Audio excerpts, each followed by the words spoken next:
There's quite a famous house situated in White Rock, British Columbia. It is the home of a well-known artist by the name of John Andretti. John is quite a famous artist. Famous people throughout North America have acquired his work. There's one other unusual side to John. John Andretti lives in a haunted house. John's experienced some very unusual activity in this house. One time, John was working up on the roof deck when he felt the presence of his wife behind him.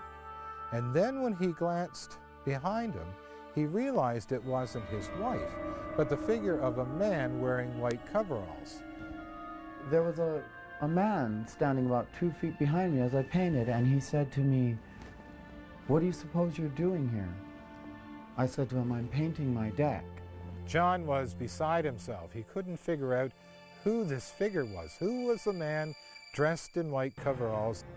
And he turned and walked away. So I dashed down my stairs, ran to my front door, reached for it and pulled, and the door was locked.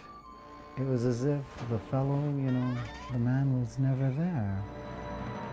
Some people might be surprised that John didn't seem that astonished by finding a man in white coveralls appearing on the rooftop of his house. After all, John's home is a very popular spot for tourists. His home is in every guidebook in the area. He eventually confessed this experience to a neighbor, who in turn revealed the story of the house. Apparently, there was a painter who was painting the deck roof and suffered a heart attack and died there. We do know there was a death there, and possibly a spirit remained. Well, the Andretti house is a very eccentric place, deliberately so, designed by an artist. Artists are fantasy prone almost by definition. Artists listen to emotion, artists fantasize, use their imagination, blend it with reality to produce art. And so many artists are going to be much more sympathetic to the notion of ghosts than non-artists. So here you've got an eccentric house to begin with. I'm not sure exactly how the legend of the ghost began. It could either be some fantasy on the part of the artist mistaking other stimulation as being the ghost and then looking for a story to back it up and finding that someone had once died in the roof. Or it could be the knowledge of someone having died in the roof leading to speculation as to whether or not there's a ghost, and leading someone who has a good imagination to again interpret things in terms of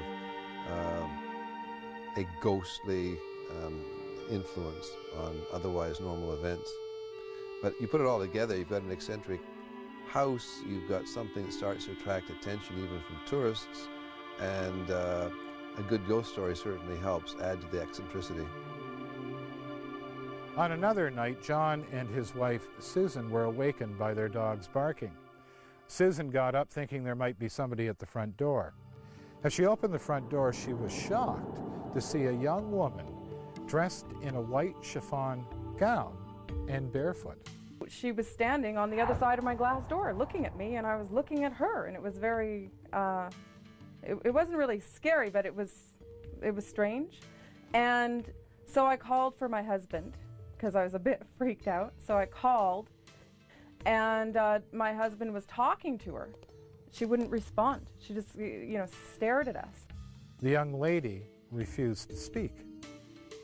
Susan, knowing that something was wrong, encouraged her to come in, but she didn't.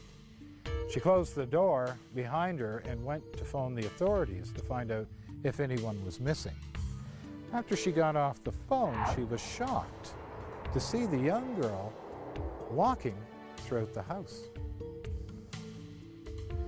Eventually, the young girl made her way to the rooftop stairs.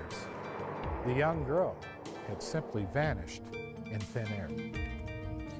She wasn't scary. She just seemed to want us to know she was there. It was all very strange. Yeah, when you're dealing with a house that's painted all different kinds of colors, and there are all kinds of strange objects and so forth in the house, then it to some extent throws a person's normal perception off. You're dealing with new stimulation you're not used to.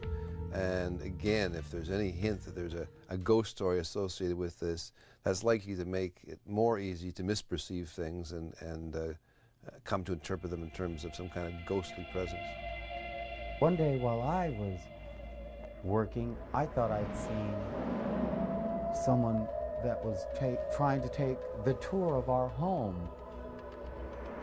She was dressed in white silken clothing, and I followed after her, and I could see the woman plainly. And when I followed up after her,